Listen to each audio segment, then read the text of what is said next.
আজ আমি আপনাদেরকে করে দেখাবো কাপকেক। এটা খেতে খুবই দারুণ হয়। তো দেখতে থাকুন আমি কি করে করছি। সাথে থাকছে অনেক টিপস অ্যান্ড ট্রিক্স। তো বাইরে আপনারা দেখছেন আলিমের রান্নাঘর। তো চলুন ভিডিও শুরু করা যাক। এখানে আমি দিয়ে দেবো একটা ডিম। আপনারা দুটো ডিমেরও করতে পারেন, তিনটে ডিমেরও করতে পারেন। ডিম দিয়ে দিলাম। এবার আমি 1 কাপে 4 ভাগ চিনি দিলাম, 4 ভাগের 1 ভাগ চিনি, 6 চামচ তেল, সাদা তেল। এরপর আমি এটাকে ভালো করে ফেটিয়ে নেব। এটা যতক্ষণ একটা ফোমের পরিবর্তন না হয়েছে ততক্ষণ আমি এটা ফেটতে থাকবো।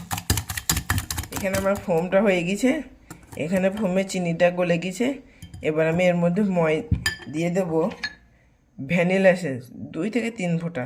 আপনারা এখানে যে কোনো এসেন্স ব্যবহার করতে পারেন, আপনাদের যেটা খুশি সেটা।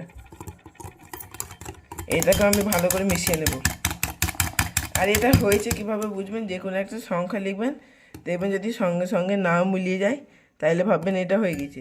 আমি ভ্যানিলা এসেন্সটাকে ভালো করে মিশিয়ে নিয়েছি। এবার আমি এখানে দিয়ে দেবো ময়দা, হাফ কাপের থেকে একটু কম আছে। এখানে ময়দাটা আমি আগে থেকে চেলে নিয়েছিলাম। এখানে আমি দিয়ে দেবো 1/2 চামচ বেকিং পাউডার। এটা দিয়ে আমি ভালো করে এটাকে মিশিয়ে নেব।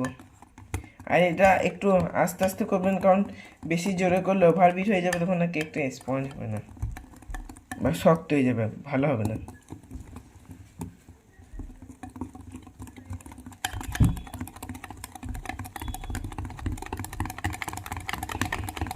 আমি এখানে 1/2 কাপে থেকে একটু কম ময়দা দিয়েছিলাম। আমার এখানে ময়দাটা আর একটু লাগবে, আমি এখানে দিয়ে দেবো।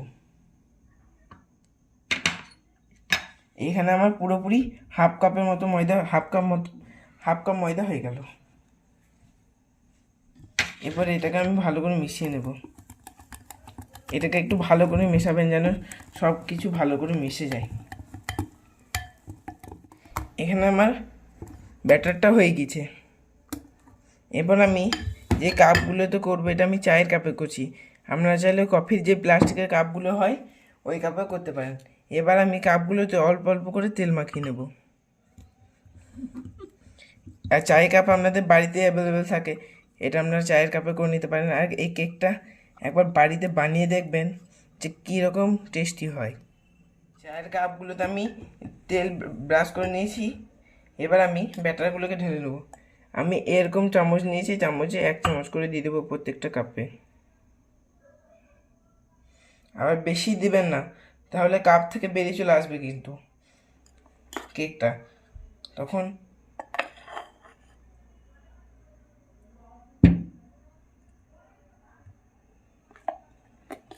এখানে আমি সব কাপগুলোতে ভালোভাবে সমান করে ব্যাটারগুলো ঢেলে নিয়েছি।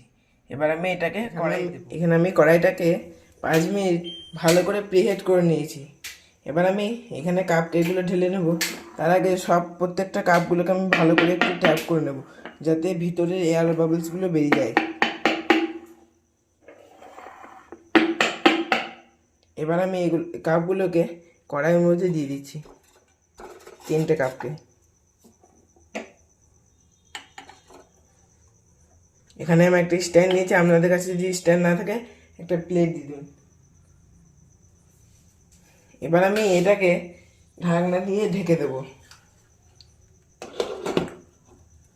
এটা আমি এবার এই যে ফুটোটা আছে এটাকে আমি বন্ধ করে দেব। এটা আমি 15 মিনিট পরে খুলে দেখব এটা হয়েছে কি হয়নি। এখানে কেকটা হয়েছে নাকি আমি দেখে নিচ্ছি। এবার আমি এটাকে টুথপিক দিয়ে দেখে নিচ্ছি হয়েছে কি না।